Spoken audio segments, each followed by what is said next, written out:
عابد سلیری صاحب، یہ جو ایڈ ہم لے رہے ہیں یا پھر جو امداد ہم لے رہے ہیں، اس سے کب تک اور کیسے ہم اپنی معیشت کو سٹیبل کر پائیں گے؟ دیکھیں، پہلی چیز تو یہ ہے کہ یہ امداد شاید ابھی in the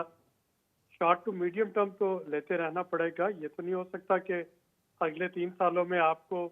I am F کے قرضوں، ایکسپورٹ اور ریمیٹنسز کے علاوہ بھی ہر سال 25 سے 28 ارب ڈالر جو ہیں وہ اضافی لانے پڑیں ادھار لے کے، اور ہم کہیں کہ ہم ایڈ یا جو لون ہے اس سے جان چھڑا لیں گے. اس کے لیے تو بہت زیادہ فنڈامنٹل تبدیلیاں جو ہے وہ لے کے آنا پڑیں گی، جو کہ شاید ان دا شارٹ ٹرم میں پاسبل نہیں ہوں گی. لیکن ہمیں دیکھنا یہ ہوگا کہ فی الحال اس آئی ایم ایف کے ریویو کو کامیاب بنا کے، اس پروگرام کو کامیابی سے مکمل کر کے اگلا پروگرام کیا ہم سیکیور کر پاتے ہیں کہ نہیں.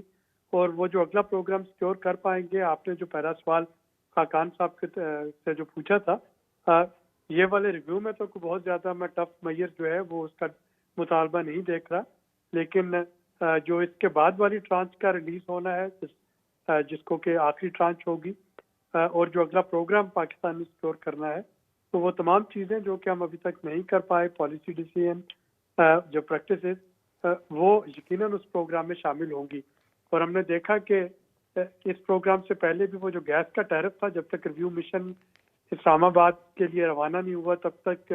گیس کے ٹیرف کی نوٹیفکیشن جو تھی وہ روکی ہوئی تھی. ابھی بھی جب ٹیکس بیس بڑھانے کی بات ہوگی، اگر آپ اس ریویو میں نہیں کریں گے تو اگلے ریویو کا وہ ایک کنڈیشن بن جائے گی، اس سے پہلے آپ کو اس کی نوٹیفکیشن کرنا ہوگی.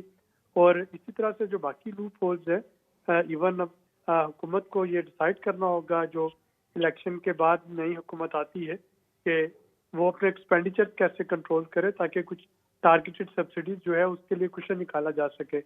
تو جو تمام میکرو اکنامک اسٹیبلٹی کے جو میئرز ہوں گے وہ پینفل ہوں گے، ظاہر ہے کہ اس کے اثرات ہوں گے، لیکن اس کے ساتھ ساتھ مائکرو اکنامک اسٹیبلٹی میئر چلانے ہوں گے.